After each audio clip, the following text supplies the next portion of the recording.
What's your favorite creepy campfire story? Every year at camp, this counselor would tell us a gruesome story. It started with the discovery of a large body in the woods. The person had been murdered quickly, and the scene wasn't particularly unusual, except for the fact that half of the pointer, ring, and pinky fingers were missing from their left hand. The missing fingers were never found, and neither were any clues. A few weeks later, another body turned up, this time a man slightly smaller than the first victim. The circumstances were the same: a quick death and the same 3 fingers missing from the left hand, with still no leads. The pattern continued over the following weeks. The victims got progressively smaller, first another man, then a woman, each with the same 3 fingers missing from their left hand. Eventually, the bodies of children started to be found. However, one teenager's body was different. Only the ring finger and pinky finger were missing. At this crime scene, the police finally found a fingerprint, and it matched a print from a theft record belonging to one of the earlier victims. At this point in the story, the counselor would lean in and tell us kids that the killer was searching to replace his lost fingers, and so far, he hadn't yet determined if the fingers of children our age would be the right fit. Then, he would dramatically remove his glove, revealing a scarred pointer finger and the fact that half of his ring and pinky fingers were missing. With a terrifying scream, he would lunge at us. After our initial shock and screams, he'd always laugh and explain that he had lost those 2 fingers in a work accident years ago, and doctors had managed to save his badly damaged pointer finger. He told this same chilling story every single year at camp. One year, our usual camping crew headed to Kearney, Ontario. We always set up our tents in a large circle with the campfire crackling in the center. That particular trip involved a fair amount of drinking, some joints, and a few of us were pretty deep into a mushroom trip. On our first night, this random guy just wandered into our circle. He introduced himself. The name escapes me now, said he was military on leave and decided to do some impromptu camping. He asked if he could join our fire since it was getting late and he hadn't bought any firewood. Being the friendly, stone bunch we were, we welcomed him to our fire. He even chipped in some cash for the wood. The night went on, and everyone was having a good time, lost in laughter and our own altered realities. One by one, our group started calling it night, and I was either the second or third to head to my tent. I remember vaguely waking up to the sound of someone talking and the fire being stoked. It was around 4 in the morning. Peeking out my tent, I saw the random guy just sitting on a log by the fire, seemingly talking to himself. Still feeling the effects of the mushrooms, I figured I was in no state to deal with whatever was happening and chalked it up to a hallucination. The next day, thankfully, everyone was still alive and the fire was just smoldering embers. We looked over to the next campsite where the random guy had set up, and it was completely spotless. No garbage, no footprints on the surrounding trail, nothing. We all started talking about him, just to confirm we hadn't collectively imagined him. Piecing together our fragmented memories, we realized he likely hadn't slept at all. The last 2 in our group had passed out just after 3:30 a.m., and the first person woke up just after 6 a.m. and noticed he was gone. The rest of the camping trip was uneventful, and we all went home. Fast forward maybe 4 or 5 years, I was flipping through the news and saw a picture of someone I could have sworn I recognized. He had been arrested for a string of serious crimes, including rape and murder. And guess who it looked like? It was the random guy who had joined our fire. I don't know why his face stuck with me, but it was like my brain had just taken a mental snapshot of that weird encounter. Now, I have no way of definitively proving it was the same person. We hadn't taken any pictures of him, but that news photo triggered an instant memory of the strange, fire-joining stranger. Either it was him, or someone who looked eerily identical. Either way, it was definitely creepy. My family had a local legend we called the Man in the Corn, or sometimes Beans in the Corn. It started with a story about a hobo who was stealing corn from a local farmer's garden. Food was scarce back then, and having someone pilfer your crops was incredibly frustrating. The farmer spotted the hobo in his cornfield and fired a warning shotgun blast over his head. The next day, the hobo was back at it again.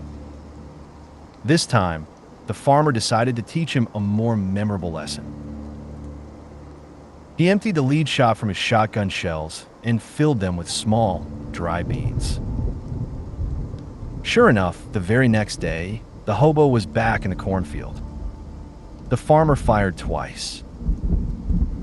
The hobo screamed and bolted down the rows of corn, yelling and pleading the whole way. The farmer watched for days, but the hobo never returned. Sometime later, the farmer still had those bean-filled shells in his shotgun. He aimed at a wooden plank near his well and fired. The plank splintered into pieces. When the next planting season arrived, the farmer walked the edges of his cornfield, preparing to cut husks and plow. Along the way, he noticed tiny bean plants sprouting from the soil, one here, another there, forming a strange line that led him to a large cluster of bean plants growing along the far edge of the field. As he went to examine the unusual growth, he first saw the soles of shoes turned sideways, and then the distinct outline of body sunken into the mud and soil. He realized with a sickening jolt that he had killed the hobo, and the beans that had been inside the shells, and presumably scattered from the hobo's body, had sprouted along his escape route. My father bought that very farm during the war years, and he said that for the next 20 years, random bean plants would inexplicably appear in that cornfield. Any bean plant that sprouted in our garden was always allowed to grow. One year, a bean plant even twined itself around a corn stalk, and my father made sure never to harvest the ears of corn from that particular plant. I vividly remember a story one of my Cub Scout leaders told us during a campout when I was probably around 7 years old. It was said in pioneer times about a man and his wife traveling west with dreams of striking it rich with gold, or failing that, finding a good piece of land to settle and farm. The whole manifest destiny idea. After months of travel, they found what seemed like the perfect spot, a beautiful plot of land to build their new home. With winter only a couple of months away, they hastily constructed a small shack, planning to hunker down there for the cold months and build a more substantial house when the weather improved in the spring. They weren't too worried about food, as the area seemed abundant with wildlife for hunting and trapping. They figured they'd be set. However, the winter that followed was relentlessly bitter and freezing. Their small stash of food ran out, and they hadn't seen so much as a squirrel in weeks. Day after day, they huddled in their tiny shack, slowly starving and freezing with no end in sight. The man's wife grew delirious with hunger. Fearing they would soon die, the man made a desperate decision to go hunting. Mustering all his remaining strength, he bundled up and headed out, determined to stay out as long as it took to find them some food. Days passed. The man took shelter under makeshift lean-tos, keeping warm with a small fire at night and hunting during the day. Nearly frozen himself, he mercifully spotted a plump rabbit several yards away. He took aim with his musket and bang, a perfect shot. A surge of newfound energy coursed through him as he ran back towards their shack, giddy at the thought of finally feasting with his wife. Unbeknownst to him, while he was gone, his wife had discovered a gruesome source of sustenance. The gnawing hunger had driven her to madness, twisting her frostbitten fingertips into the illusion of delicate ladyfinger cookies. She started with small nibbles, slowly tearing the flesh away from her bones. Within hours, both her hands were skeletal. The insatiable craving in her stomach drove her further, up her arms to her elbows. She chewed away every last bit of skin she could reach, finally culminating in her gnawing off her own lips. The husband approached the shack, his frozen rabbit in hand, when a sudden wave of unease washed over him. Fearing the worst, he slowly pushed open the door, bracing himself to see his wife's shriveled corpse on the floor. But what he found was far more horrifying. A grotesque, zombie-like creature with exposed teeth and bone writhed on the floor, its jaws snapping with an insatiable hunger at the sight of him. Just at that moment, one of the scouts let out a terrified screech, begging our leader to stop the story. I was incredibly thankful, as it was easily the most terrifying thing I had ever heard at the age of 7. The scout leader had told it with such chilling conviction too. Honestly, even now, the memory still gives me the creeps if I'm camping and happen to think about it sitting around a campfire. A British man was driving through the Irish countryside when the weather took a turn for the worse, and daylight quickly faded into night. He soon realized he'd taken a wrong turn, but with no place to turn around, he had no choice but to continue driving, barely able to make out the road through the torrential rain. Without any warning, his car suddenly died. No battery, no engine, nothing. He figured the heavy rain must have shorted something and decided his best bet was to start walking. Within 100 yards, he was completely soaked, but he pressed on. About an hour later, he heard a sound behind him and turned to see a car slowly approaching in his rearview mirror, its headlights barely cutting through the downpour. As the car drew level with him, he reached out through the torrential rain, opened the back door, and jumped inside. To his utter shock, he was the only person in the car. There was no one in the driver's seat and no other passengers. He froze in terror as the car continued its slow journey up the road through the relentless rain. Before long, a village came into view, and the car silently and slowly rolled into it. The Brit spotted a pub, seized the opportunity, jumped out, and ran inside without looking back. Gasping for breath and still reeling from the horrifying experience, he ordered a beer and slumped into a chair. A minute later, 2 soaking wet Irishmen entered the pub. The taller one pointed directly at the Brit and said, "That's him, Paddy. That's the blighter I saw jump out of the car we were pushing." This is the story of the Golden Arm, at least the version my mom always told. There is a man who desperately wanted to marry one of the wealthy merchant's daughters, solely for the fortune that would come with her. Luckily for him, the merchant still had an unmarried daughter, so the fellow began his courtship. The very first thing he noticed about her was her solid gold right arm. Apparently, she had lost her original arm in a childhood accident, and her father, being a man of means, had a golden one crafted for her. Seeing this as a clear indication of immense wealth, the suitor continued his pursuit, carefully making her believe his affections were genuine and not driven by her father's money. In turn, she fell deeply in love with him. They eventually married, and the fellow received his promised riches, along with a significant share in his new father-in-law's business, further increasing his wealth. However, once he had secured his financial gain, he soon decided his wife was no longer truly useful to him. He began to ignore her, offering only perfunctory gifts and polite dinners, The loving words he had once spoken now vanished. Hurt and angry, the daughter finally accused him of marrying her solely for her money, a claim he brazenly confirmed. Furious, she threatened to reveal his deceit to her father, promising that his newfound wealth and position would be stripped away. This enraged the fellow. After all, he had worked so hard to get where he was. He wasn't about to let her ruin it. In a fit of anger, he pushed her down the cellar stairs, where she broke her neck on the stone. He then played the heartbroken husband to his grief-stricken father-in-law, who had lost his favorite daughter, all while the fellow's riches remained untouched. The fellow and the family held a funeral for the daughter, putting on a display of weeping and sorrow. But when he was finally alone with his dead wife, he opened the casket and retrieved a saw. She certainly wouldn't need her golden arm in the grave.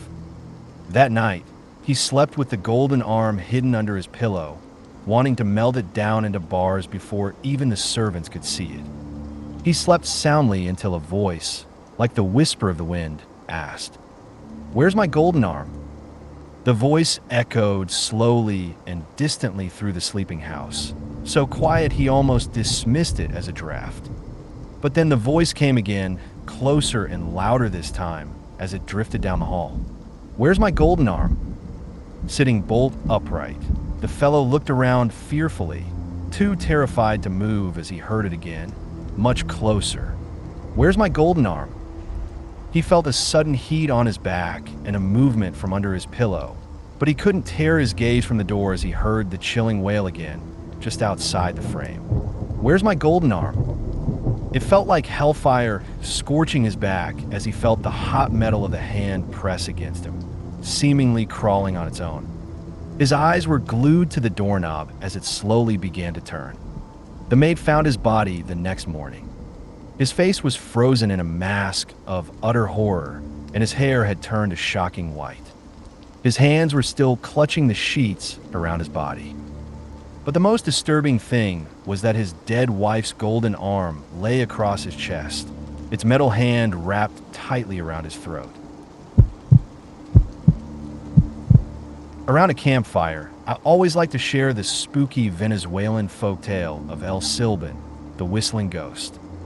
The legend says that on cold, dark nights in remote areas, especially in South America, a peculiar whistle can be heard approaching down the road. At first, it sounds loud, as if it's right beside you, but as time passes, it begins to fade, growing quieter and quieter until it's almost gone. The eerie trick is that when El Silban's whistle sounds loud, he's actually far away, and when he's right next to you, the whistle is very faint, almost as if it's coming from a great distance. Once El Silban reaches your doorstep, he will sit down and begin to count the skulls of his past victims.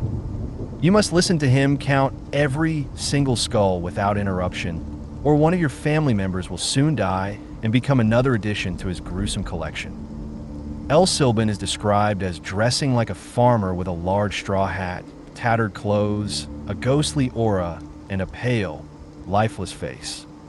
It might not be the most terrifying story, but I've always found it quite unsettling. During my summers as a camp counselor, I had a go-to-go story that always went down a treat. The specifics are a bit hazy now, but the core of it was about a vengeful spirit who would come for you unless you offered him 2 of your teeth and the names of 2 other people for him to claim. It was a decent spooky tale, but the real punchline came at the end of the night. You see, unlike most people, 2 of my baby teeth never actually grew in, leaving noticeable gaps where their adult replacement should have been.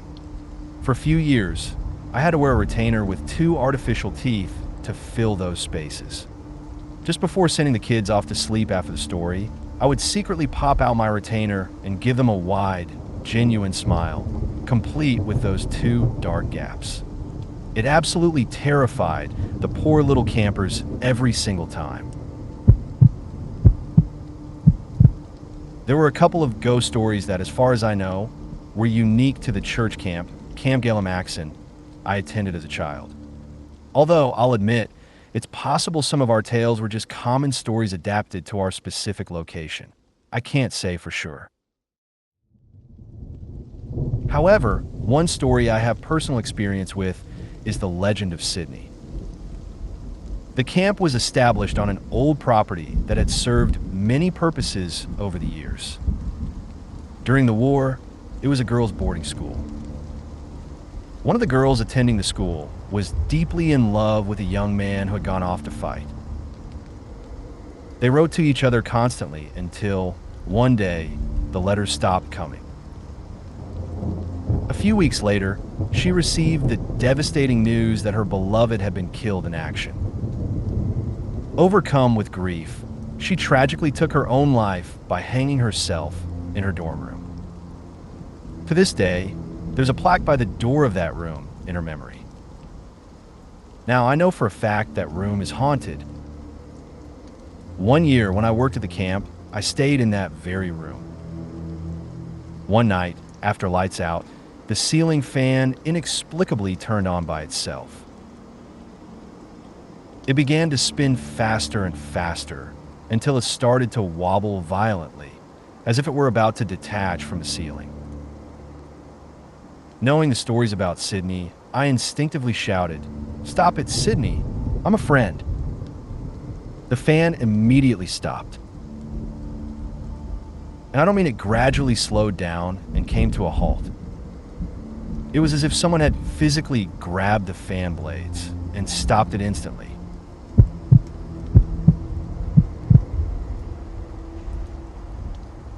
This story, as told by a camp counselor, is something I've never been able to find any reference to online, and it absolutely terrified me as a 12-year-old Boy Scout.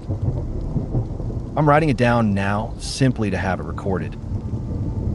My uncle, when he was at university in the early 1980s, was part of a fraternity.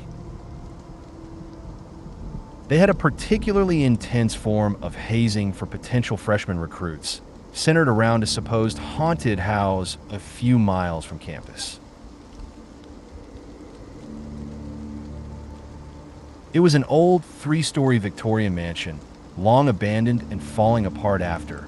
As the rumor went, the father of the family who lived there had one day gone completely mad and murdered his wife and 3 children with a hatchet before hanging himself in the 2nd-story stairwell.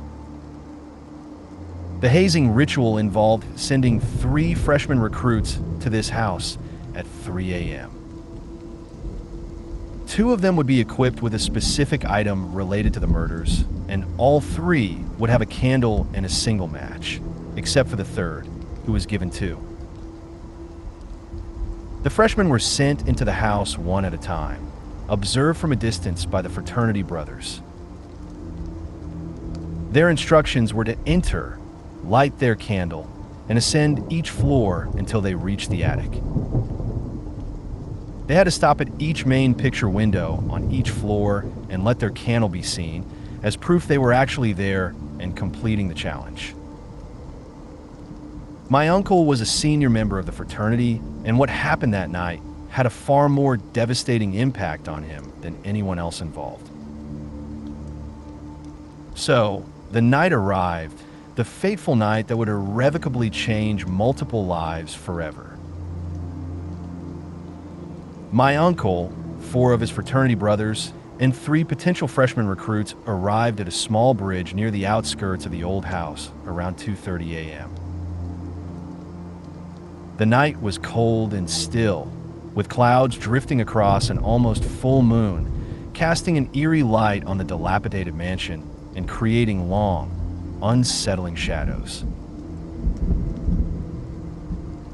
The 3 freshmen were each given separate items along with their candles and matches.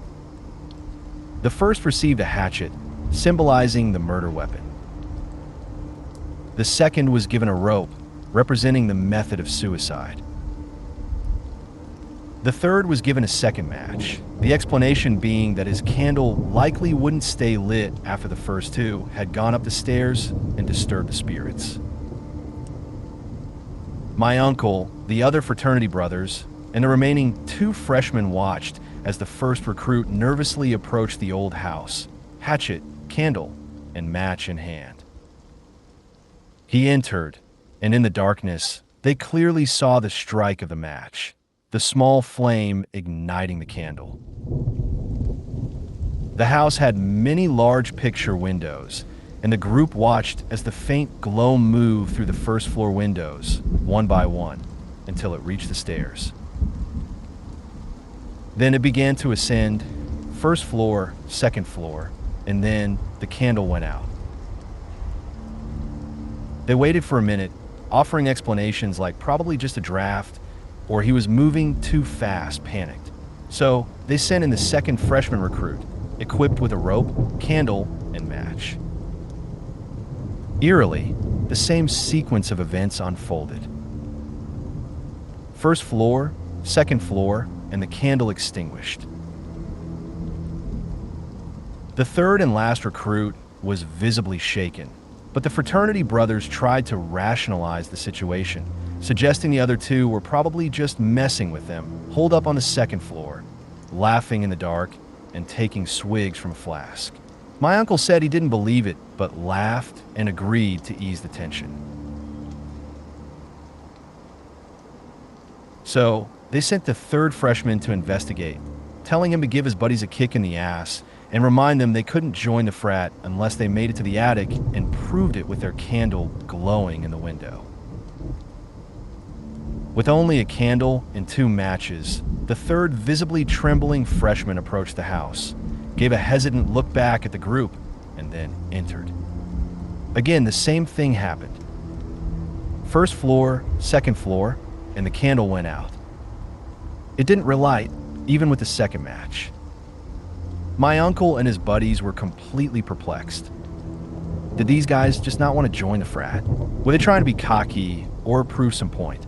It had to be freezing, dark, and miserable in that old house. What did they possibly gain? So they waited, and waited, and waited. 2 hours passed. The beer was gone, and my uncle and his fraternity brothers were just plain annoyed. Finally, they said, "Damn it, leave them. Let the freshmen enjoy their little prank and sit in the cold and dark. We're not giving them the satisfaction." So they went back to the dorm and slept it off, eager to see the freshman recruits the next day and tell them they had failed the test and hope it was worth it. But the freshmen never showed up. In fact, they still hadn't shown up the next day either. Nervous, my uncle and his buddies decided to investigate the old house before getting the police involved and potentially causing a massive scandal. What they found, my uncle never forgot or forgave himself for. At the top of the second floor stairway, they found the first freshman face down in a pool of blood with a hatchet buried in his head. Hanging by the rope he had brought was the second freshman, dangling from the second floor railing. Panicked and horrified, they called the police. The third freshman was never found, but there were footprints in the dust leading up the stairs and out an open window. The police never found him and believed him to be the prime suspect. Why would he kill his friends? There was no known motive, but he was the only suspect and remains missing to this day. After an extensive investigation, no charges were filed against the fraternity or my uncle due to a lack of evidence. My uncle's fraternity completely disbanded after the incident. Hazing gone wrong ends in 2 grisly deaths. The papers said a big mess swept under the rug. But then the incidents started happening. Now, here's the even more peculiar part of the whole mess. Each year, almost on the exact anniversary of the freshmen's deaths, my uncle's fraternity brothers started dying one by one. Grief-stricken suicide, alcoholism, tragic accident. Each death was explained away and forgotten by everyone except my uncle, who saw the connection and was haunted by it for the rest of his life. Until he was the last one left. 12 years later, he found himself the sole survivor of his fraternity, and the anniversary was fast approaching. Terrified, he panicked, sold all his worldly possessions, and decided to live the life of a vagrant, riding the rails as a hobo. Who knows why? We certainly don't. All we know is how he was found 2 days after the anniversary. A railway worker unloading boxcars at a station found him. He was alone, dead and cold, a look of utter shock frozen on his face. Beside him were a candle and 2 burnout matches, and scratched into the door of the boxcar was, "Ah!" That's when the counselor would scream, scaring the absolute living daylights out of a bunch of 12-year-old Boy Scouts and sending them hiking back to their camp in the dark. Good times. I've always appreciated the short, chilling stories. A little girl was happily playing in her room one afternoon when she heard a voice calling from the kitchen, sounding just like her mother. "Sweetie, come down here." Excited, the little girl skipped out of her room and ran towards the stairs, only to suddenly bump into her actual mother standing at the top. Her mother quickly reached out, covering the girl's mouth to silence her. "Don't go down there," she whispered urgently. I heard it too.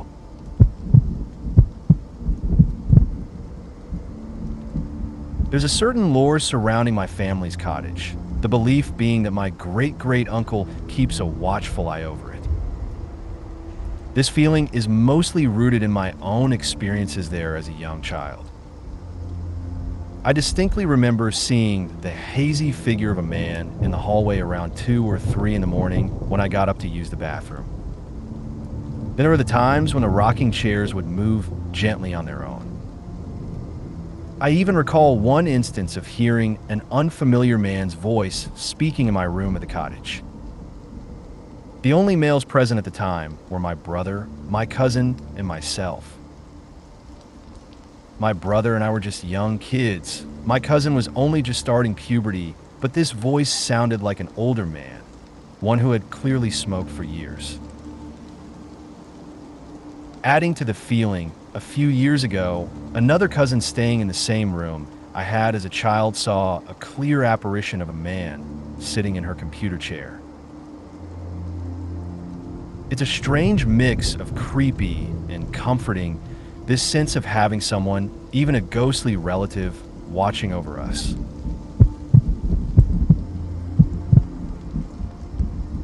My father, a man blessed with a vibrant imagination, often spun tales that danced between lighthearted whimsy and profound horror, depending on his mood. One story, in particular, remains etched in my memory, its resonance echoing even now across the years. He spoke of a civilization perched precariously on the edge of existence. Their magnificent city teetered on a towering cliff, the relentless waves of destruction crashing against the rocks far below. Every soul in this civilization saw the danger, was acutely aware of the impending catastrophe, yet they remained paralyzed, making no move to avert it. The crux of their inaction lay in their dependence on one another, their inability to prioritize the long-term well-being of their future over the fleeting but insistent desires of the present. They found solace in the familiar refrain that the city on the cliff had stood for countless generations, never once succumbing to the sea. Surely, they reasoned, it would endure for at least one more. There was no pressing need to alter their ways now, with the weight of history serving as such a convenient justification for their continued inertia. And so, they continued to build as their ancestors had built. The structures reached for the sky, growing ever taller. The wells were dug deeper and deeper into the earth. The population and their possessions multiplied relentlessly.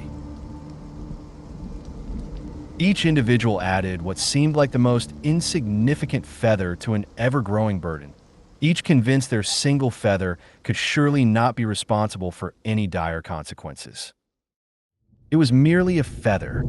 A feather wouldn't break the earth, couldn't possibly be the final weight that would fracture the soil beneath their city and send it tumbling into the waiting sea. Besides, why should they give up their precious feathers if others did not? And so, each person lived according to their own desires, utterly disregarding the hairline cracks slowly snaking their way across the pavement.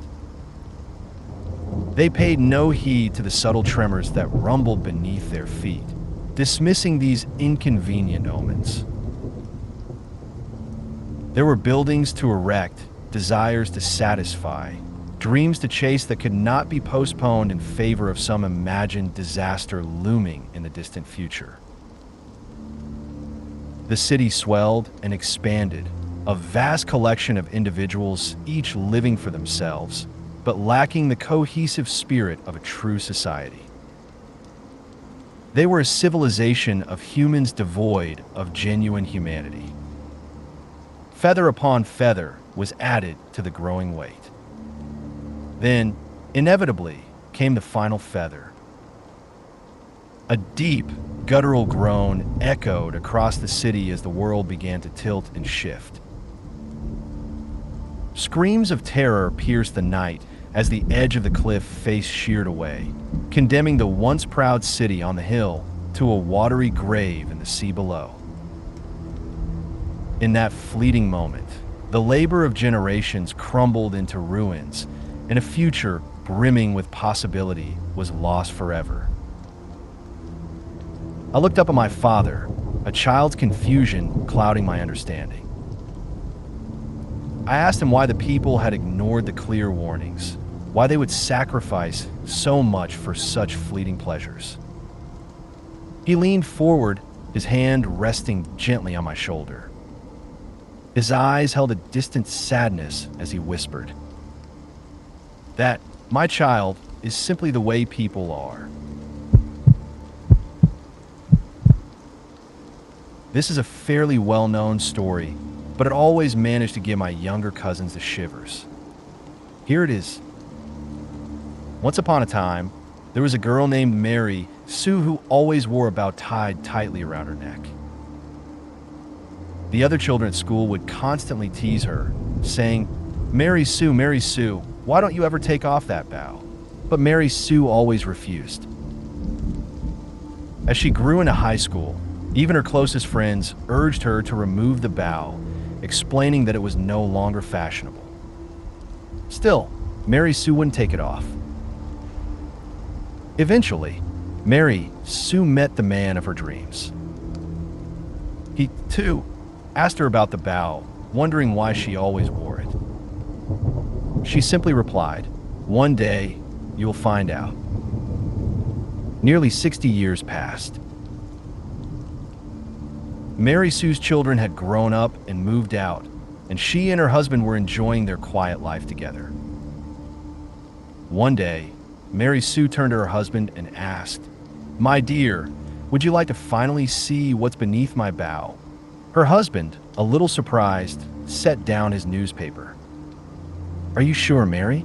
You've never taken it off in all these years." "I'm certain, my love," Mary Sue said, her hand trembling slightly as she reached for the bow. She gently pulled at the loose end.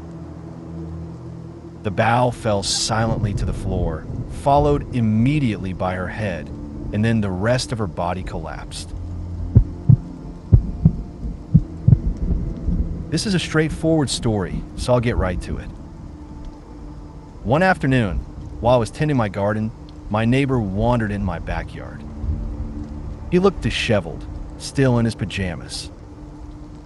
When I stood up, I noticed his eyes were deeply sunken, and he appeared to have lost a significant amount of weight. I tried to lighten the mood with a joke about how it would be a perfect beach day if the weather weren't so cold, but it completely fell flat. A week later, I ran into his wife at the post office. She was ahead of me in line, mailing a stack of about a dozen packages.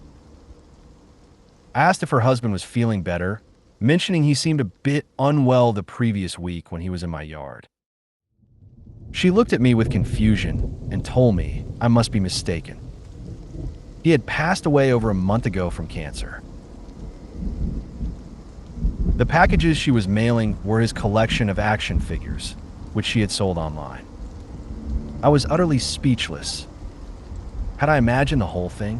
Maybe I had misremembered the weekend I thought I saw him. Then I really tried to recall the encounter. I realized he hadn't said a single word to me.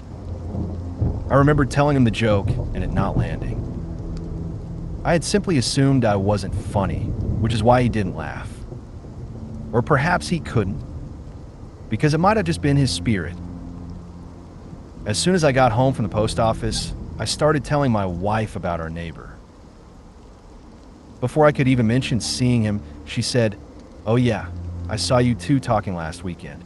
Then I told her about seeing his wife at the post office and what she had told me about his death. So, we went to check our security camera footage from the previous week. The video clearly showed me standing up, obviously acknowledging someone's presence, and having a brief conversation. Then, I simply went back to tending my garden. But in the video, the entire time, I was the only person in my backyard. While I'm no longer a park ranger, I usually work the day shift, but lately a lot of the night shift guys have been quitting. It was only a matter of time before they asked me to cover nights. I arrived at the watchtower at 5 p.m. It stood beside a large pond, almost a small lake. I climbed the stairs to the top and entered the single room. One wall was clear glass, offering a panoramic view, while the other three were solid wood. Inside, there was a bed with a nightstand to its right and a small kitchenette with upper and lower cabinets on the left. Near the glass wall was a radio communication station. A flashlight rested on the nightstand, and inside, I found binoculars and a long-range walkie-talkie. The small cabinets held food supplies, but the larger cabinets remained stubbornly locked, likely containing equipment beyond my clearance. A walkway encircled the tower room. I headed to the radio and called my partner, Donnie, who was stationed at the main ranger station. "Well, Donnie," I said, "looks like it's just us tonight." He didn't answer, so I assumed he was in the restroom. Grabbing the binoculars and walkie-talkie, I stepped onto the walkway. I scanned the distant ridge, the winding roads, and the dense forest below, keeping an eye out for illegal campsites, troublemakers, and anything else out of place. As I swept the binoculars across the far ridge, I spotted something that looked like a snowman. I did a double take. A snowman? In the middle of July. I looked again and realized it wasn't a snowman at all, but a kid in a ghost costume, just standing there, staring at the watchtower. It was a simple sheet with 2 crude eye holes cut out, like the ghost costumes from Charlie Brown. I radioed Donnie again. "Hey Donnie, you there?" He replied, "Yeah, just made it out." I chuckled. Donnie always had a way of making me laugh. "Listen," I said, "can you check out the ridge? I saw a kid up there in a ghost costume." "You know, the Charlie Brown kind. You mean like it's the Great Pumpkin, Charlie Brown?" he asked. "Exactly." Donnie signed off and headed toward the ridge. About 40 minutes later, the sun had set and it was getting quite dark. I scanned the ridge again, but the kid in the ghost costume was gone. I radioed Donnie. "Are you there?" He responded, almost at the ridge. "What's up?" "You might want to search the surrounding area," I said. The kids moved. "Roger that." 10 minutes passed, and I saw the beam of Donnie's flashlight dancing across the ridge in the distance. Looking through my binoculars, I saw Donnie shining the light around, then shrugging. He radioed me. I don't see anyone, H. His flashlight suddenly went out, and the radio crackled with static. Donnie? Donnie? Donnie? Are you there? What happened? Just then, a piercing shriek echoed from the base of the tower. I swung my flashlight down and saw, standing between the tower and the dark water of the pond, a pale, bluish woman with empty eye sockets staring directly up at me. All her limbs looked broken and bent at unnatural angles. Then, she began to sprint up the stairs towards the top where I was. I had never seen anything move that fast. She was running faster than any Olympic sprinter. Panic seized me. I scrambled inside, grabbed the largest kitchen knife I could find, slammed and locked the door, and crouched down beside it. There was no way anyone, even with unbroken limbs, could run up those steps that quickly. Then, I heard the distinct sound of one of the large cabinets opening. My blood ran cold. Slowly, I peered over at the cabinets to see one of the big ones standing wide open, and the ghost from the ridge was looking right at me. I froze in sheer terror until I heard it giggle. I recognized that giggle. I ripped off the sheet to reveal one of Donnie's kids. He held up a walkie-talkie. "Hey, Dad, we got him." Donnie's voice crackled over the radio. "Haha, good job." I snatched the walkie-talkie. "Haha, very funny, you jerk," Donnie replied. "Yeah, listening to you scream like a girl was the best part." "Yeah, screw you too, Donnie," I retorted. By the way, that wasn't me who screamed. That was that zombie chick at the stairs. "Who was that?" "Your wife." Donnie hesitated, then stammered. "And my wife? Do ghosts look like zombies from that far away?" "You yourself said it looked like a Charlie Brown ghost." I shot back, "Not the ghost. There was a woman at the bottom of the tower." She shrieked and ran up the stairs faster than an Olympic runner. Donnie's response was a shaky, I didn't put a woman on the stairs." Needless to say, I handed in my resignation as soon as my shift was over.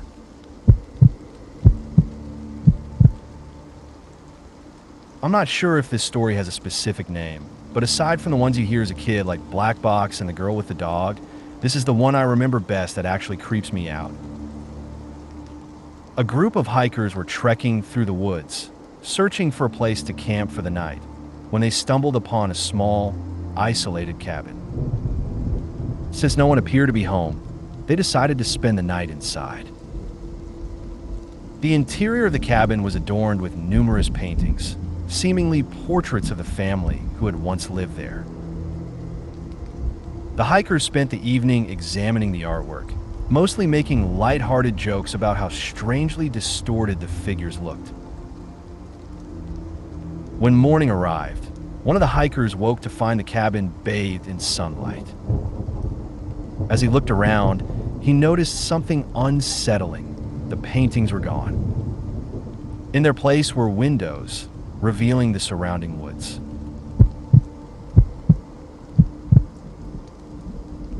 Growing up, I lived in a house with a dark local legend. A family was rumored to have been murdered there. I was around 10 years old at the time, and strange things would happen now and then. We'd catch glimpses of movement in our peripheral vision, someone seeming to run past. I even thought I saw a little girl standing at the end of the hallway once, but when I looked again, she was gone. One week, I kept having those unsettling falling dreams, the kind where you jolt awake just before impact, always leaving me in a cold sweat. On the last night this happened, I didn't immediately open my eyes. Instead, I heard a high-pitched, chilling cackle like a witch's laugh. When I finally opened my eyes, my blanket was floating slightly above me, and in the corner of my closet stood the little girl, smiling right at me. I instinctively pulled the covers over my head and eventually cried myself back to sleep. The ironic part of all this is that my siblings and I had tried countless times to tell my dad about the strange things we witnessed in that house, but he never believed us. Years later, after we had moved, he told me about his own experience. A few days before our official move-out date, he had the power turned off. On the very last night, as he was leaving, grabbing the final box, he said he distinctly heard a voice sounding exactly like his mother's, calling his name from the back of the house. He didn't hesitate, he just ran. My grandmother was still alive at that time, so it definitely wasn't her or her ghost. He admitted that at first, he thought he was just hearing one of our dogs before realizing they had all already been taken to the new house. To start, our house dates back to the 1800s, and we've been renovating it for the past 3.5 years. We've heard that a previous owner passed away here. One night, I was walking downstairs to get a glass of water when I saw a white figure floating about an inch below the ceiling, which is 8 feet high. I was quite shaken and quickly ran back upstairs to bed. About a year later, my parents bought a camper with a built-in radio. After having the camper for around 2 months, the radio mysteriously turned on. My dad heard it and turned it off, but a few days later, the radio turned on again. This cycle repeated until the camper's battery died. About a year after the radio incidents, my bedroom renovations were finally complete and I moved in. One night, I was watching YouTube when I heard a distinct shushing noise, even though the rest of my family was asleep. I heard the shushing sound a few more times after that. The most recent event happened last July. I was on a FaceTime call with a friend, fidgeting with some coins I had. I managed to stand one coin up on its edge and was trying to do the same with another, but it kept falling. Eventually, I gave up and swiped the fallen coin onto the floor. I then went downstairs to refill my water bottle because my mouth was dry from talking. When I returned to my room about 5 minutes later, I found the coin that had been on the floor back on my desk, standing perfectly on its edge. I went downstairs and asked if anyone had gone in my room, but everyone said no. When I went back upstairs, I heard that same shushing sound. Now, one of my best friends has also been telling me that he's been occasionally hearing a shushing sound when he's home alone. I work at a small facility in the middle of the Nevada desert, and the drive home is usually an hour through pretty much nothingness. One day, my car finally ran out of gas. It was a scenario I'd always dreaded, and here it was. I had no choice but to start walking. I'd always driven past this little roadside motel, so I figured that was my only option.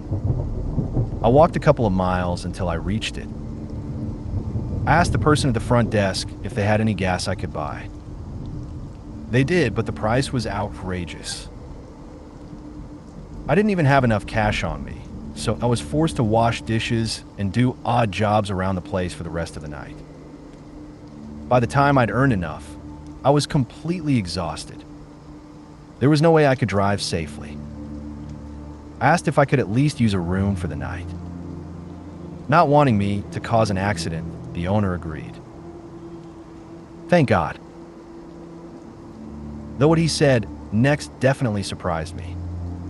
We have 2 rooms available. One's haunted, and there's another right next to it. I laughed it off, figuring he was just messing with me after the long day, some friendly banter. Just to be safe, I chose the room next to the haunted one.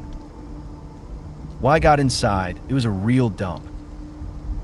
Just a cheap table, a lumpy bed, and a broken down fridge. I collapsed onto the bed, utterly drained. Looking up, I noticed a small hole in the wall about the size of a coin. Wow, how classy. Out of curiosity, I peered through the hole with one eye. I could see the room next to mine. A young woman was sitting at the table, brushing her long brown hair. She was beautiful, from the back at least. Not wanting to be a creep, I just want to sleep. A couple of hours later, I woke up with an unsettling feeling, a knot of unease in the pit of my stomach. I sat up and saw the hole in the wall was now glowing with a faint red light. I knelt down and looked through again. All I could see was red. Bright, glowing red. I figured the woman had just placed something, maybe an electronic device, in front of the hole. I went back to bed, unable to shake the strange feeling. The next morning, as soon as I woke up, I headed straight to the front desk to pay for the gas and get the hell out of there. While getting the gas, I decided to ask the owner about it.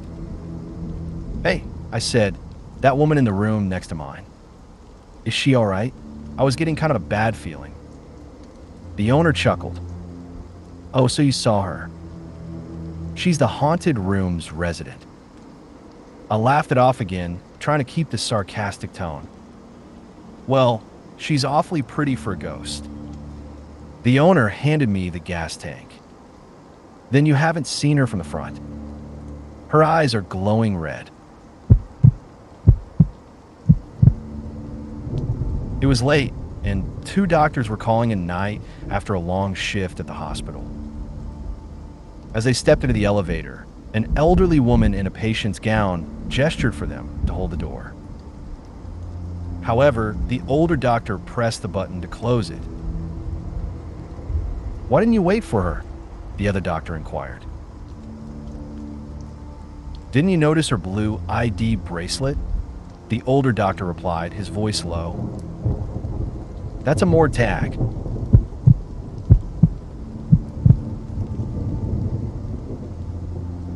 During one college summer, a friend of mine who has a bit of an eccentric streak, the type who believes everything vintage is superior, exclusively shoots on film, and boasts an enormous vinyl collection, decided to embark on a solo backpacking trip across Colorado.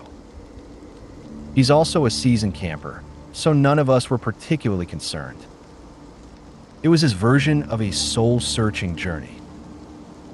He was gone for 2 months, and when he returned, he recounted his adventures. It was incredible, just being immersed in nature. The stars were unbelievable, that sort of thing. He also mentioned there were a few days I had this unsettling feeling of being watched, even though I never encountered another soul on the trail. Super weird. I even thought I caught a glimpse of someone a couple of times, but there was never anyone there.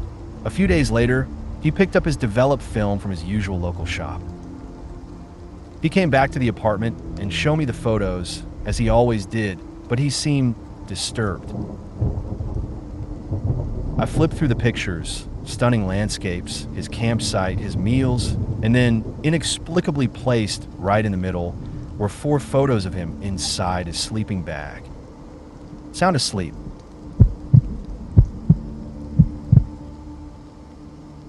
There's an old tale we have here in South Africa. A farmer was riding home one evening when a fierce thunderstorm suddenly erupted, trapping him and his horse in the downpour. Completely disoriented, he knew he'd either freeze to death or be struck by lightning if he didn't find shelter soon. Through the driving rain, he spotted a faint yellow glow of candlelight, hinting at a small homestead nearby. A brilliant flash of lightning illuminated the scene, followed almost instantly by a deafening clap of thunder. He led his terrified horse towards a small house. Tying the trembling animal to the fence, he knocked on the door.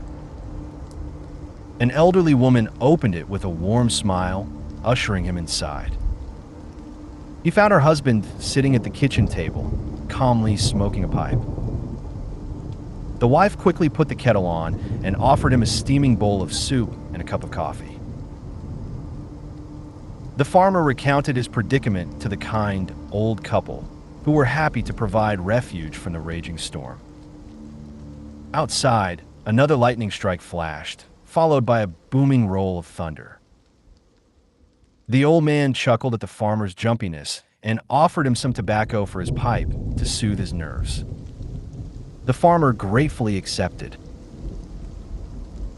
The next bolt of lightning crashed down incredibly close, tearing through the ground with a blinding flash and an almost unbearable roar.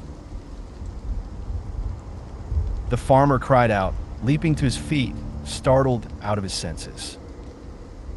But then he found himself standing alone in the dark and cold. He was soaked to the bone by the rain, with no sign of the welcoming couple or their cozy home. Instead, broken stones were scattered around him, and his horse was tied to a gnarled tree branch. Without a second thought, he jumped onto his spooked horse and galloped away as fast as he could, fleeing the desolate place. He eventually reached a town sometime in the dead of night. At a tavern, after sharing his terrifying experience, the locals told him about a small cottage in that area that had been struck by lightning a long time ago, killing the elderly couple who lived there in the ensuing fire. There's an old tale we have here in South Africa. A farmer was riding home one evening when a fierce thunderstorm suddenly erupted, trapping him and his horse in the downpour. Completely disoriented, he knew he'd either freeze to death or be struck by lightning if he didn't find shelter soon. Through the driving rain, he spotted a faint yellow glow of candlelight, hinting at a small homestead nearby. A brilliant flash of lightning illuminated the scene, followed almost instantly by a deafening clap of thunder. He led his terrified horse towards a small house. Tying the trembling animal to the fence, he knocked on the door. An elderly woman opened it with a warm smile, ushering him inside. He found her husband sitting at the kitchen table, calmly smoking a pipe. The wife quickly put the kettle on and offered him a steaming bowl of soup and a cup of coffee. The farmer recounted his predicament to the kind, old couple, who were happy to provide refuge from the raging storm. Outside, another lightning strike flashed, followed by a booming roll of thunder. The old man chuckled at the farmer's jumpiness and offered him some tobacco for his pipe to soothe his nerves. The farmer gratefully accepted. The next bolt of lightning crashed down incredibly close, tearing through the ground with a blinding flash and an almost unbearable roar. The farmer cried out, leaping to his feet, startled out of his senses. But then he found himself standing alone in the dark and cold. He was soaked to the bone by the rain, with no sign of the welcoming couple or their cozy home. Instead, broken stones were scattered around him, and his horse was tied to a gnarled tree branch. Without a second thought, he jumped onto his spooked horse and galloped away as fast as he could, fleeing the desolate place. He eventually reached a town sometime in the dead of night. At a tavern, after sharing his terrifying experience, the locals told him about a small cottage in that area that had been struck by lightning a long time ago, killing the elderly couple who lived there in the ensuing fire. We were on a Boy Scout trip in northern Utah. It was a short outing with some easy hiking, fishing, merit badge activities, and the like. According to our scout leader, the place was called Mirror Lake, and he had an old friend who had camped there about 25 years prior. This friend was there with two other guys, all in their mid-20s. I can't recall their names, so let's call them Steve, Mike, and Jacob. They had a very uneventful fishing trip, no alcohol or any other substances that might have skewed their memories or made things seem scarier than they were. But on their final night, they had turned in for bed and Steve fell asleep. Not long after, he and Mike woke up in their tent to a distant noise, likely an animal echoing across the lake. As they became fully awake, they realized Jacob was missing. At first, they didn't think anything was wrong. He was probably just going to the bathroom and would be back any minute. But as they waited, a growing unease and worry settled over them. Eventually, they decided to go look for him. As they began to search the immediate area, but before they started calling out his name as loudly as they could, they heard an ear-splitting, inhuman screech, followed by Jacob's blood-curdling scream. Terrified, they rushed back to their tent. Huddled together, speaking in hushed voices with tears in their eyes, survival became their only concern. They prayed that whatever had taken their friend had encountered him while he was away from their tent, so it wouldn't know where they were. Their plan was to sleep in shifts through the night and get back to the city at the first sign of light to inform the authorities, hoping they could still save Jacob, or whatever remained of him. The first few shifts passed without incident, and they began to relax, a fragile hope for survival growing within them. The time came for Steve to rest again, and this time, he fell asleep more quickly and deeply, his mind less on edge with the accumulating fatigue. But not long after, he was stirred from his sleep by Mike rustling around the tent. Steve sat up and saw Mike putting on his shoes. He asked him where he was going, but Mike didn't respond or even acknowledge his question. Concern growing as the grogginess faded and the gravity of the situation returned, Steve got out of his sleeping bag and grabbed his friend by the shoulder. When he faced Mike head on, his face was blank, but his eyes were wide and glazed over, as reflective as a mirror or the lake itself. He was muttering something about needing to go and continued getting ready to leave the tent, almost in a trance. Steve thought he was just exhausted and not thinking clearly, so he tried to talk him out going out, telling him to wait until daylight so they could pack up and hike back to the car. But Mike kept ignoring him. As Steve started to get a little more forceful with Mike, trying to shake him out of it, they heard a noise much like the one they'd heard before, but this time it wasn't across the lake. It was much closer. This finally caught Mike's attention. His whole body went tense as the flashlight beam reflected off his glossed-over eyes, and he began to rush, seemingly desperate to get out of the tent and join whatever was out there. Steve went into full panic mode, unsure of what to do, but he was determined not to let Mike go out there to be taken or killed like Jacob. He tried to hold Mike back, but Mike struggled against him, unshakable in his trance. Mike broke free and began to unzip the main entrance when Steve tackled him, pinning him down with his body weight and clamping a hand over Mike's mouth in case he tried to call the thing over. For what felt like an eternity, Steve lay there, barely daring to breathe, resisting Mike's attempts to wriggle free or speak, certain that his friend hadn't yet returned to himself. Finally, as the first light of morning began to filter through the trees, Mike stopped struggling and the mirrored look left his eyes.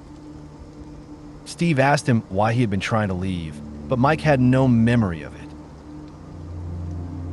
In a frantic rush, they broke down their camp, practically sprinting along the winding trail back to their car, and sped away until they could get cell reception to call the police.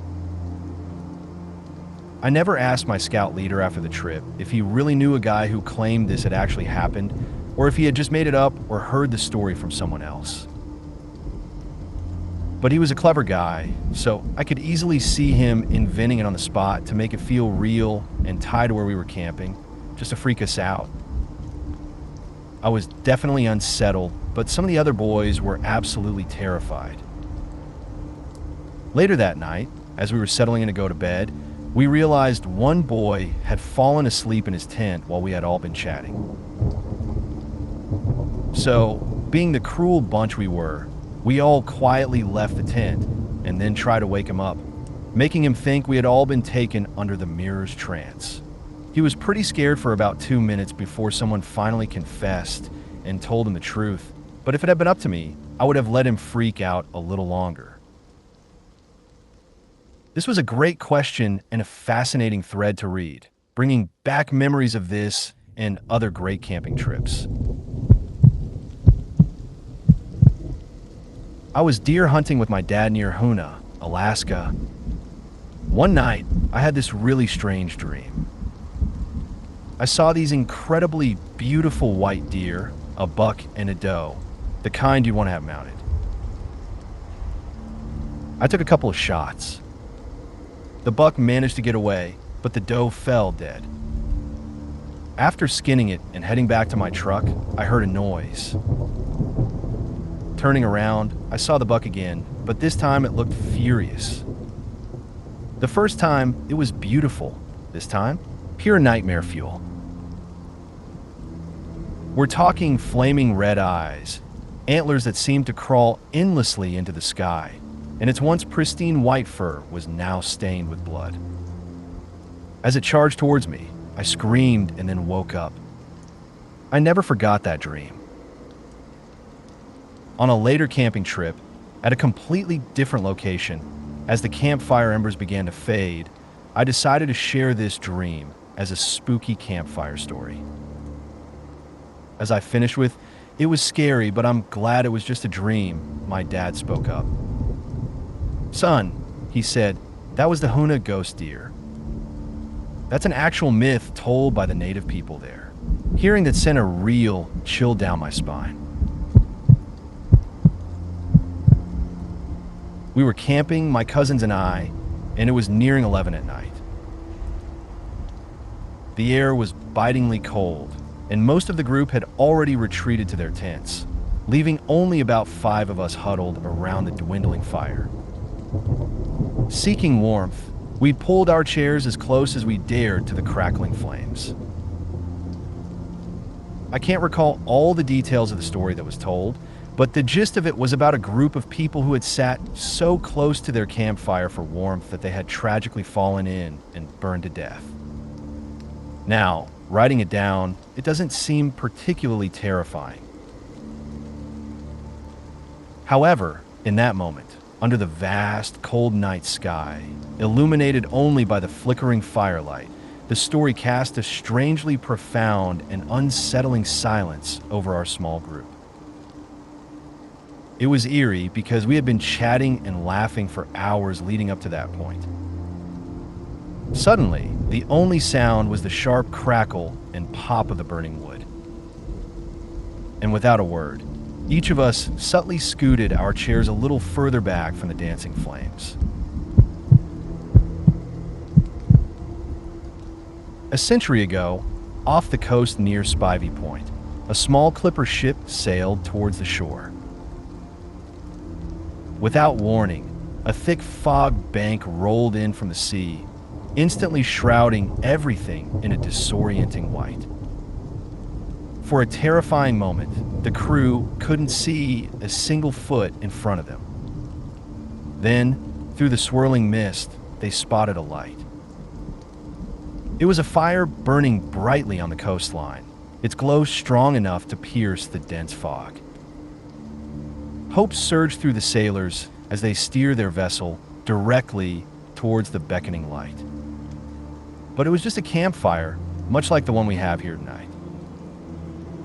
The ship struck the hidden rocks with a violent shudder.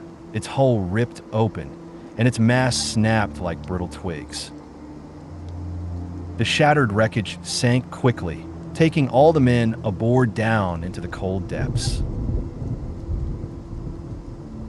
At the bottom of the sea, the Elizabeth Dane came to rest, her crew trapped within her wooden tomb, their lungs filled with salt water, their eyes wide open, staring into the eternal darkness. And above them, as abruptly as it had arrived, the fog lifted, retreating back across the vast ocean, never to return to that specific spot again. However, the fishermen of Antonio Bay and their fathers and grandfathers before them tell a chilling tale. They say that whenever the fog returns to these waters, the drowned men of the Elizabeth Dane, lying in their watery graves near Spivey Point, will rise from the seabed. They will search relentlessly for the campfire, the false beacon that lured them to their dark, icy deaths. Now that I'm 60, I often think back to when I was 11 and went to summer camp in Middletown, California. It was run by a religious order called the Salesians. They had been gifted the property with the condition that they use it to benefit children, so they turned it into a summer camp. My dad didn't have much money, but he knew some priests, so my siblings and I got to go for free. That's where I first heard the legend of Stoggy. Stoggy was like a local boogeyman, a Jason-esque figure who supposedly preyed on the campers. This was long before those slasher movies became popular, and being just 11, I genuinely believed it was real. I remember being completely freaked out, though looking back, it was kind of fun in a scary way. Some kids actually wet their sleeping bags, and eventually I think there might have been some legal issues, so the Stoggy story stopped. At least I wasn't molested. But even now, decades later, Stoggy still pops into my thoughts occasionally. This isn't my story, but it's my cousin's, and he swears it's the absolute truth. I'm actually inclined to believe him. To give you some background, we live in the southern U.S., and when he was a kid, our small town would see a lot of Hispanic families passing through as migrant workers. They'd stay for a while, living in whatever housing was available, often small, empty rural houses just outside of town. Then, when the work dried up at the end of the harvest season, or if there was an immigration raid, they'd leave town suddenly. These houses they'd lived in would become abandoned overnight for a few months until another family moved in, and the cycle would continue. So, around Christmas time in the late 80s or early 90s, my cousin and his friends were having a sleepover at a friend's house during one of our rare snowstorms. This particular friend's dad was ex-military and had a pretty cool collection of surplus gear, most notably a pair of night vision goggles. My cousin and his friends were looking through these goggles at the falling snow. They said it looked incredible when they noticed something strange. A nearby house, which they knew to be recently abandoned because the family had pulled their son, a classmate of my cousin, out of school and moved away, had a single light on in the attic. Being teenagers, they naturally decided to investigate. They bundled up in all their warm clothes and walked over to the house. When they arrived, sure enough, there was a light in the attic, and it looked like it might be candlelight. They were all too spooked to actually go inside, while someone was clearly there, so they decided to come back and check it out in the daylight. The next morning, they all trekked back over to the house.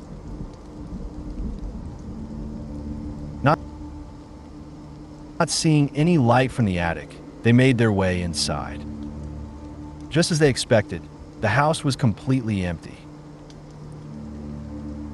Now, this part might be hyperbole or just a teenager's overactive imagination, but my cousin swears that when they pulled open the trapdoor to the attic, a blast of cold wind rushed down past them. When they climbed into the attic, they saw it was just as bare as the rest of the house, except for one thing in the center. There, in the middle of the attic, was a bloody, sacrificed lamb, nailed to a crucifix.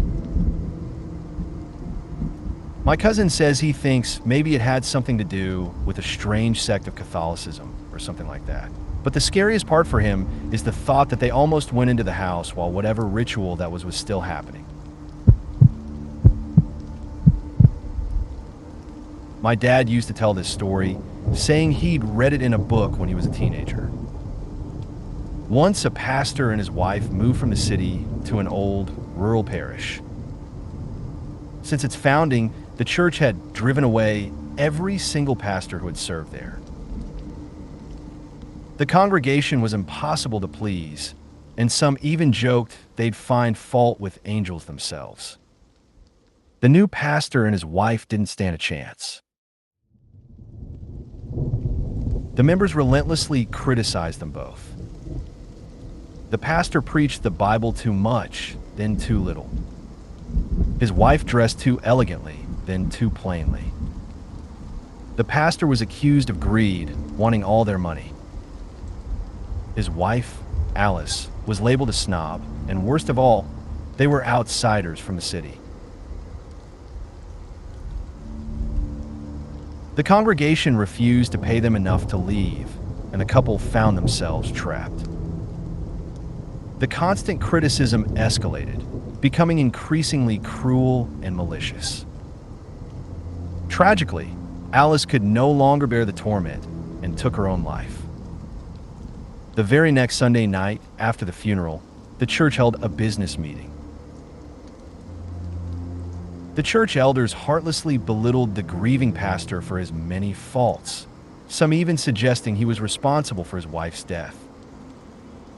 At this final, cruel accusation, a horrifying scream echoed through the building. From the belfry, Alice descended, shrieking accusations at the elders. She was dressed in her funeral clothes, her hair wild and loose, her eyes blazing with hatred. The terrified elders fled in panic. The following Sunday morning, Alice returned, her vengeful shrieks filling the empty church. Every time the congregation attempted to meet, Alice would appear, driving them away. Finally, after a failed exorcism, they were forced to abandon the building altogether. To this day, the church remains empty, and anyone who tries to buy it or hold meetings within its walls is driven off by the wrathful ghost of Alice. Side note, my dad is a pastor, and I always found it a bit strange that he told us this ghost story about the vengeful wife of a minister. There's a tale of a creature that stalks groups of people, subtly shifting its appearance to resemble different women within the crowd. Once it isolates a man, it will approach him, acting friendly and intimate. In that moment, it chooses him as its prey, ensuring it stays within his vicinity. When everyone settles down for the night, it will silently slip into his tent or cabin and kill him. When I share this story, I like to pause at a key moment, perhaps excusing myself to grab a drink or use the restroom, and then return. When I rejoin the group, I'll deliberately sit a little closer than before to a chosen male member. Sometimes, if he's in on the prank with me, he'll suddenly jolt awake at a random hour and let out the most blood-curdling scream imaginable, usually over something completely trivial like a stick resembling a snake or a fabricated night terror. More often, I perform this little skit solo, and the unsettling effect of such a simple sequence of actions is usually enough to leave everyone feeling deeply uneasy. During high school, I lived with my sister and brother-in-law in a large old house. One afternoon, I got home from school and went down to my bedroom in the basement. Their room was just down the hall from mine. As I was setting down my school things, I distinctly heard my sister's voice say, "Help me, please." My immediate reaction was to yell back, "I'm coming." I ran across the hall to their room, but found nothing. No one was there. In that instant, it all clicked. My sister's car wasn't in the driveway, and I was completely alone in the house. I'm sure there are rational explanations for everything that happened in that old place, but I was definitely relieved when I finally moved out. I was once at a casino in northern Minnesota with a friend.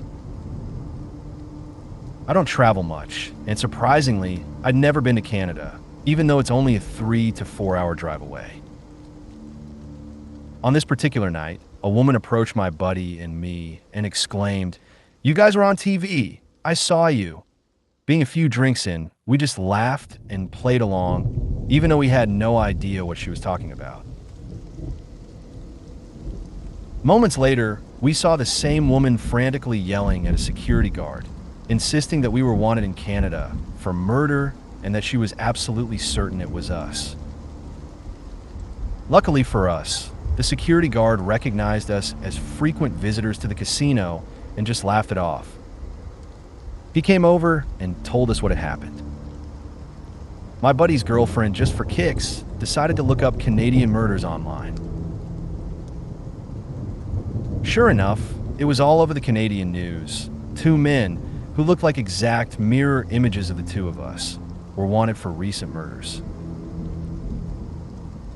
We all had a nervous laugh and thanked our lucky stars, and perhaps our crippling gambling habits, because if that security guard hadn't known us, that situation could have played out very, very differently.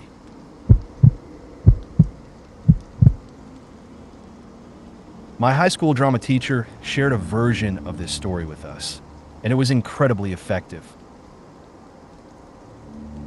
It's the classic tale of a couple driving through a dense forest when a news bulletin comes over the radio about a dangerous mental patient who has escaped. Shortly after, their car runs out of gas. The man decides to walk back to a garage they passed a few miles earlier, assuring his girlfriend he won't be long. Hours pass, and he doesn't return. The woman grows increasingly tired, dozing off intermittently, only to be awakened by the rhythmic dripping of rain on the car roof and the unsettling sound of branches scraping against the vehicle. Finally, morning arrives, and she's roused by the police. They instruct her to get out of the car and walk towards their vehicle, but they repeatedly tell her not to look back. She hesitantly gets out and begins walking as directed, the officers constantly reminding her to keep her eyes forward. Eventually, her curiosity gets the better of her, and she can't resist turning around. The horrifying sight that greets her is her boyfriend's body hanging upside down from a tree, his head severed. The dripping she had heard was his blood, and the scratching against the car was the sound of his fingers dragging against the roof. Our drama teacher was a master storyteller, and he delivered this tale with such chilling detail that it absolutely terrified most of the class. I think our exams were over, so we were probably being a bit rowdy, but he definitely managed to achieve some peace and quiet after that. The silence in the room was palpable. If you made it to the end of the video, thanks for watching. Don't forget to like, subscribe, and share, and we will see you in the next video.